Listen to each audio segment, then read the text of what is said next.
Souvent, voire tout le temps, lorsqu'on entend parler de mouvement dans le cinéma, les grands noms qui ressortent sont la nouvelle vague, le nouvel Hollywood, le cinéma expressionniste allemand, ou bien le néoréalisme italien. Ces quatre grands courants fondamentaux dans l'histoire du cinéma, par leur énergie, leur inventivité et leur intelligence, éclipsent néanmoins des mouvements moins connus, et pourtant tout aussi intéressants comme le courant New American Cinema, ou le cinéma dit underground, avec les figures de Mekas, Prakash, Warhol, ou bien la figure de Maya Deren, qui ont créé un cinéma libre, levé de toute contrainte physique et créative, à la recherche de l'essence même du cinéma, où la narration s'efface pour laisser place au beau et à l'esthétique. Mais à l'inverse, en Europe, plus précisément au Danemark, naît un courant cloisonné par des contraintes fixes, précises en 10 règles, dont il en découlera des œuvres uniques et singulières, c'est le dogme 95. Le dogme 95, comme son nom l'indique, fut créé en 1995 par deux jeunes réalisateurs, bientôt popularisés sur la scène internationale par ce collectif. Il y a en premier le sulfureux Lars von Trier, connu pour Antichrist, Mélancolia, Nymphomaniac, ainsi que son compère danois Thomas Vinterberg, réalisateur de La Chasse et plus récemment de Drunk. Ensemble, ils érigent 10 règles dans un vœu de chasteté, nécessaire pour entrer dans ce collectif au travers duquel nous pouvons y voir une volonté de pureté cinématographique. Le dogme 95 commence par cette phrase « Je jure de me soumettre à l'ensemble des règles élaborées et entérinées par dogme 95 ». S'ensuit 10 règles à suivre pour pouvoir réaliser un film dogme. La première règle est que le tournage doit avoir lieu uniquement en extérieur, c'est-à-dire en dehors d'un studio. Ensuite, le son ne doit jamais être produit séparément de l'image et vice-versa, donc qu'il n'y ait aucune retouche en post-production. Après, la caméra doit être tenue à l'épaule, le film doit être en couleur, les traitements optiques et les filtres sont interdits, le film ne doit contenir aucune action superficielle de type meurtre, armes, aliens, monstres, les films de genre sont donc inacceptables, le film doit être uniquement au format 35 mm standard, les aliénations temporelles et géographiques sont interdites, c'est-à-dire que le film est tourné à l'instant présent, et enfin, la dernière règle, le réalisateur ne doit pas être crédité. Ensuite, le vœu de chasteté se termine par cette phrase « De plus, en tant que réalisateur, je jure de m'abstenir de tout goût personnel. Je ne suis plus un artiste, je jure de m'abstenir de créer une œuvre car je considère l'instant comme plus important que la totalité. Mon but suprême est de forcer la vérité à sortir de mes personnages et du cadre de l'action. Je jure d'y parvenir par tous les moyens au détriment de tout bon goût et de toute considération esthétique. Ainsi, je prononce mon vœu de chasteté. » C'est à Paris que Lars von Trier lance ce collectif mystérieux, inconnu de tous à l'époque. Il profite du centenaire du cinéma, organisé dans la Ville Lumière, pour propager sa pensée lors d'un colloque, une pensée contre un cinéma actuel mort, desséché, vide de sens et minable. Pour lui, le dogme 95 est un appel d'espoir, un acte de sauvetage comme il le dira. Lars von Trier se place comme un révolutionnaire, un lanceur d'alerte sur la stérilisation du cinéma par les blockbusters pondus par Hollywood, à la recherche uniquement du gain et non de l'art. Blockbuster qui, par ailleurs, faisait 80% des entrées au Danemark cette année-là, contre 9% de films locaux. Un véritable échec du cinéma personnel et innovateur. C'est pourquoi les règles du dogme sont simplistes. Elles forcent à retourner vers les basiques de la réalisation, vers le vrai, pour retrouver les bases du cinéma. Afin de concrétiser son projet et de revitaliser le cinéma danois, Bjørn Eriksson, directeur d'une chaîne de télévision, offrit 2 millions d'euros à Lars von Trier, qu'il accepta avec amertume car son cinéma ne se veut pas économique mais artistique. Toutefois, 3 ans plus tard, débuta les créations du dogme 95.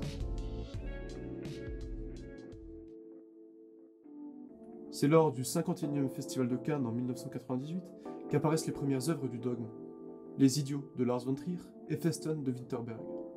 Ce dernier d'ailleurs recevra même le grand prix du jury pour son film sur un dîner familial explosif où tous les secrets explosent et révèlent le véritable visage d'une famille. Les années qui suivirent, par ce coup médiatique du dogme, d'autres réalisateurs rejoignirent le mouvement. Premièrement, Søren Kragh Jacobsen avec Mifune, un Danois qui reçoit l'ours d'argent pour son œuvre, et d'autres réalisateurs hors Danemark se lancent dans le dogme, comme le français Jean-Marc Barr avec Lovers, et l'américain Harmony Korine avec Julien Donkeyboy. Ces 2 œuvres non danoises ont dû être diffusées devant le collectif afin d'obtenir la validation du dogme et être considérées comme telles, car le dogme est bien plus une famille que des commandements cinématographiques. Les différentes œuvres ont marqué les spectateurs et cinéastes par leur aspect singulier, proche du documentaire souvent, et par des conditions de tournage intéressantes, où les acteurs interviennent parfois dans le processus de création, par leur improvisation ou dans les choix de la réalisation, offrant à l'œuvre une origine sociale et collective. Toutefois, peu de films ont pu recevoir une exploitation habituelle, excepté celle de Julian Donkey Boy. La diffusion des films dogmes s'est majoritairement contentée de festivals qui ont permis de donner une lumière au projet et au dogme. Dans toutes les œuvres nées durant cette période, deux sont, selon moi, les pierres angulaires du mouvement. Tout d'abord la première, Les Idiots, car l'œuvre représente l'image souhaitée du mouvement par le fondateur, ainsi que Julian Donkey Boy, car le film fut le plus popularisé, ou en tout cas le plus médiatisé à l'époque de sa sortie. Il est en tout cas important de s'arrêter sur ces films pour comprendre la volonté du dogme et la philosophie qui s'en dégage.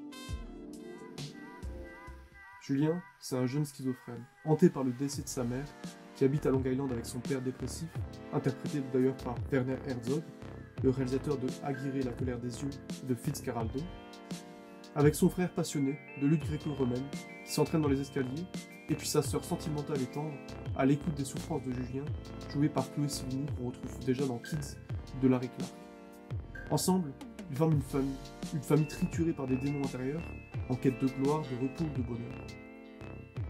Voilà le synopsis. Le film est simple. Il n'y a aucune intrigue qui s'immisce dans l'œuvre, la caméra filme juste le monde et les gens qui y vivent. Ici en particulier, les ignorés du cinéma, car c'est un thème récurrent chez Harmony Corrini, qui s'attache souvent à capturer la vie des exclus du grand écran, avec son film Gummo précédemment, ou bien plus tard Trash Hunters. Il prolonge d'une certaine manière le Freaks de Todd Browning, mais dont la caméra dictée par le dogme intensifie la sensation de réel et d'immersion. De plus, la proximité permet de mettre en lumière des douleurs sociales bien plus communicatives, la recherche d'un sens dans le tumulte de la vie, sens qui apparaît d'une certaine manière par la naissance de cet enfant, lumière dans la famille et renouveau dans l'existence. Julien Donkey Boy définit par son sujet l'originalité du dogme, et par ses jeux de montage à la recherche d'une identité cinématographique.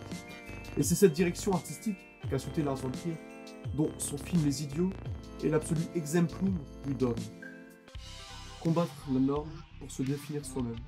C'est un peu comme ça que pourrait se résumer Les Idiots de Lars von Trier. Il met en lumière son manifeste dogme 95 par ses personnages, et en particulier Karen. L'idiot est celui qui, ici, se questionne, se détruit et se transforme. La recherche de l'identité passe par une déstructuration de soi. Le film suit un groupe d'amis qui ensemble cherchent à pousser aux extrêmes leur idiotie, afin d'y percevoir dans un relâchement total de soi une lueur de singularité et ainsi pouvoir se définir humainement, loin du mimétisme social. Ce scénario est la mise en scène du dogme, sous les contraintes du dogme lui-même. Lars von Trier respecte scrupuleusement le dogme, action en extérieur, aucune action superficielle, caméra épaule et surtout absence du crédit du réalisateur, afin que l'œuvre soit non le produit d'un seul homme, mais davantage la capture de la vie et surtout de la philosophie du dogme, c'est-à-dire le nécessaire besoin de révolte intérieure pour aboutir à une évolution, voire à une révolution, née de la restriction, l'idiotie étant une contrainte humaine, et le dogme, lui, une contrainte cinématographique, dont la lutte perpétuelle de s'en affranchir guide le cinéaste au-delà du beau, le rapprochant de la vérité.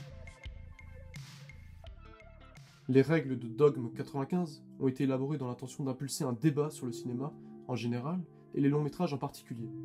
L'enjeu fondamental de Dogme 95 est de remettre en cause le langage cinématographique conventionnel pour réaliser des films authentiques en quête de vérité. Cela oblige à se débarrasser des moyens esthétiques courants, c'est-à-dire le son additionnel, la lumière, le maquillage, la mise en scène. Ces règles s'adressent aux cinéastes professionnels qui ressentiraient la nécessité d'une expérience purificatrice. Le manifeste a été en effet pensé à l'origine comme une pause, un changement de direction salutaire pour des professionnels qui, à travers le dogme, peuvent se libérer pendant un certain temps du poids accablant de la machinerie cinématographique et ainsi stimuler leur créativité. Une expérience purificatrice.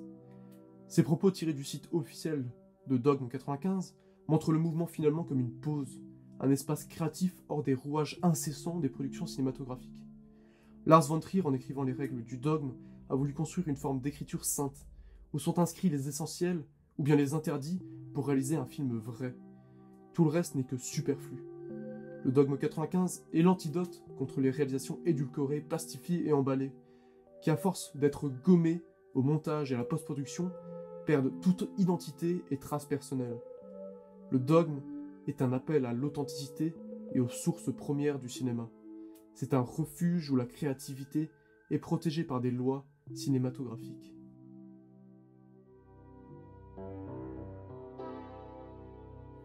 L'arrivée d'Internet a permis de diffuser les films à un plus large public et surtout a permis de faire connaître le dogme et ses règles. De nombreux réalisateurs, pour la plupart amateurs, se sont amusés à suivre les lois du dogme pour réaliser des œuvres hommages ou des réinterprétations, et ce qui poussa, d'ailleurs, plus tard, les fondateurs du dogme à créer un site dédié au dogme 95 et à ses œuvres naissantes. Malheureusement, la production de plus en plus importante de films se disant dogme fit disparaître l'authenticité du projet initial mené par Lars von Trier et mis dans la tête des gens que le dogme se synthétisait par un film réalisé en 35 mm et avec une caméra à épaule. En 2005, Lars von Trier annonce dans la presse la fin de Dogme, la fin de cette vague libertaire à la recherche du renouveau ou de l'origine, en tout cas d'une pureté cinématographique. Même si la vague est dite finie, son impact n'a eu de cesse d'influencer les œuvres qui suivirent. En tout cas, cette impression persista avec la trilogie expérimentale de Gus Van Sant, ou bien la filmographie de Gaspar Noé, et encore bien d'autres jusqu'à aujourd'hui. Le dogme fut une nuée déposée en 95, et se faufilant entre les films dans cet appel poétique à créer dans un langage personnel et non conventionnel, où l'art n'est que l'ultime but d'une expression de soi.